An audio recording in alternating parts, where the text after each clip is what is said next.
So for today's video, dito naman tayo sa A Day in My Life Moments.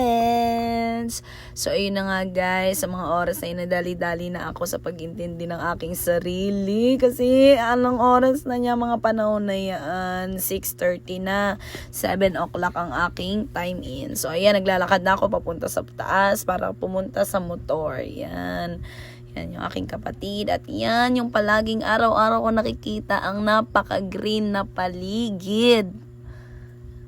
Yan, at hinarap na. Sabi ng kapatid ko dyan, ay, doon ako sa likod para kasama ko sa video.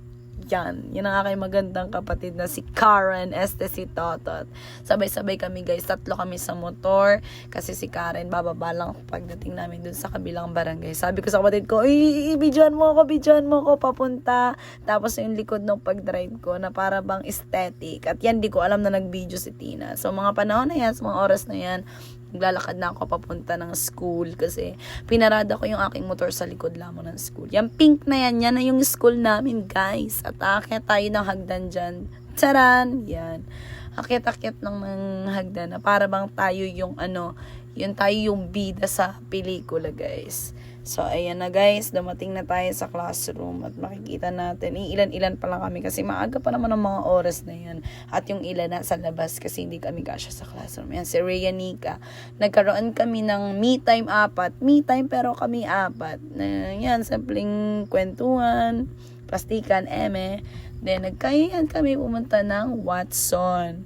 Sabi ko nga, kung merong isang bagay na magandang nangyari sa akin sa pag-aaral ko ng college, ayun yung nagkaroon ako ng tropa.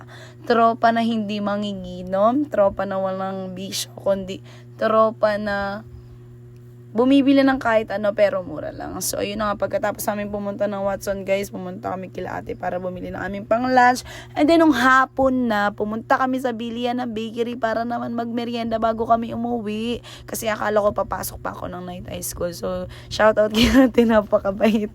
Kahit sobrang ingat, sobrang gulo namin every time na bibili sa kanilang tindahan. So alam nyo ba guys, actually uuwi na dapat yan yung friend ko na isa. Pero sabi ko, 1, 2, 3.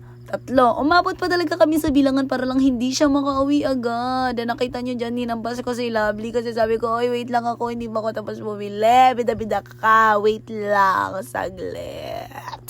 So, ayun guys, kaya magme-merienda kami kasi kailangan namin mag-refill at mag-recharge sa mga nangyayari sa aming mga buhay, mga ganap-ganap. Kasi sa totoo lang, nai-stress na kami kung ano yung research topic na aming gagawin. Kasi sabi, kailangan prepared kami. Patawa-tawa lang sila dyan guys.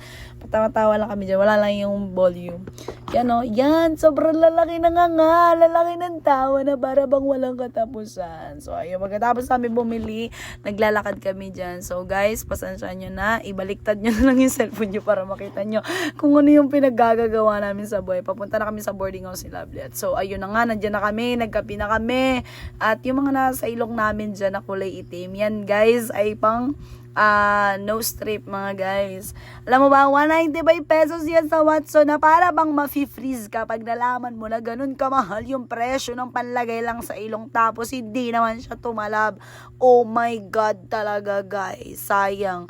Buti pa yung naglagay ka ng yellow din kinuskus mo. So yan, napakagandang ulap. Ay, shoutout to sa guys, sinampay. So ayan, after that, dumiretso ako ng prayer meeting din. At habang nagko-closing prayer kami, ayan, nakita namin si Amian. May sarili na siyang kausap sa cellphone. Actually, di siya cellphone, LCD lang siya, guys. So, ayun lang muna for today's video, guys. Bye! Thank you sa panonood. God bless!